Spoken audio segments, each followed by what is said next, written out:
আজ ২৪ বছর ধরে মধু ভাঙ্গি। তাই মধু ভাঙ্গার মধ্যে সুবিধা অসুবিধার মধ্যে গত বছর মধু তেমন হয় নাই, কম পাইছি।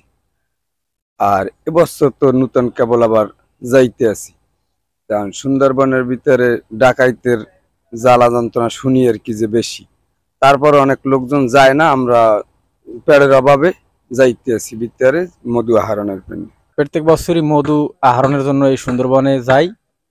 তা আমি এই 5 বছর তামাই মধু সংগ্রহ করি। গেছে বছর আমরা মধু আহরণ করছি, কিন্তু গেছে বছর মধুর সংখ্যা একটু কম ছিল। মধুর পোকা সুন্দরবনে কম ছিল, এই জন্য মধু সংগ্রহ কম হচ্ছে আমাদের। এবছর একটু মানুষের কাছে যারা জালিয়া ভিতরে যায় তাদের কাছে শোনা গেছে যে এবছর মধুর সংখ্যা একটু বাড়তি শোনা যায়, যে মধুর পোকা সব জায়গায় ঠেকা যায় কম বেশি। এই জন্য আগ্রহ করিয়া যাইতেছি। কিন্তু একটা জিনিসের আমাদের মনের ভিতরে একটু ভয় আছে, সেইটা হচ্ছে জলদস্যু। এবছর নাকি জলদস্যু আছে সুন্দরবনের ভিতরে, তারা নাকি মানুষ ধরিয়া নিয়ে যায়। আমরা এখন মধু ভাঙতে রওনা দিছি, 9 জন লোক। আমরা একই সাথে যাই, একসাথে যেটাই পাবো আল্লাহ দেবে ওইটি আমরা 9 জনে বন্টন করে নেব। মধু ভাঙ্গি আমরা তো ওই জঙ্গলে তো গোলপাতা আছে, এথাল পাতা আছে, ওইগুলো দিয়ে ধোমা দিয়া তারপর আমরা মধুটা ভাঙিয়ে নিয়ে আসি। একনল হ্যান্ড ওয়াশ 100% প্যারাবেন ফ্রি, তাই নিরাপদ হাতের জন্য আস্থা রাখুন একনলে। ধোমা না দিলে পোকে আলদায়, আর যদি ধোমাটা থাকে তাহলে পোকে আলদায় না। দৃশ্যটা তো ধোমা দিয়ে মধুটা ভাঙতে হয়। বাসা তো বিচি বাইর করতে গাছে থাই কোনখানে আছে জুভা জাফার মধ্যে, এগুলো হতিমুতি দিয়ে বাইর করা লাগবে। ভিতরে আগে তো নর্মালি আপনি জলদস্যু কোনো ছিল না বিগত 8-10 বছর, কিন্তু এখন বর্তমানে আমাদের জলদস্যু শুনছি আছে ভিতরে, কিন্তু দেখি নাই। যে তার কারণে এবছর মধু কাটার লোক অনেক কম, নৌকা কম।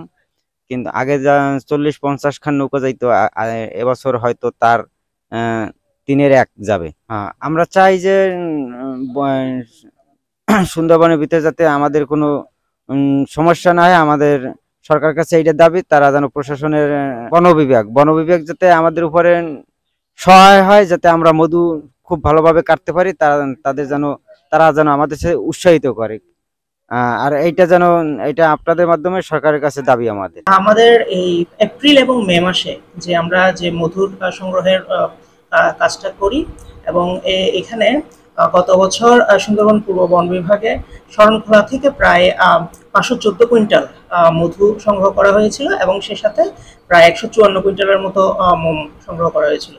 এই বছর আমাদের টার্গেট আছে যে প্রায় 550 কুইন্টাল মধু এবং 160 কুইন্টাল মোমের বিষয়ে। এখন পর্যন্ত শরণখোলা স্টেশন থেকে শরণখোলা রেঞ্জের 20টি পাস সংগ্রহ করা হয়েছে। তো এই বছর একটু জলদস্যুর একটা প্রকোপ দেখা দিচ্ছে, সেহেতু আমরা ওনাদেরকে সতর্ক করেছি, তাদেরকে বলেছি যে আপনারা একসাথে থাকবেন, একসাথে থেকে যদি কোনো সমস্যা ফিল করেন তাহলে আপনারা নিকটবর্তী ক্যাম্পে যোগাযোগ করবেন।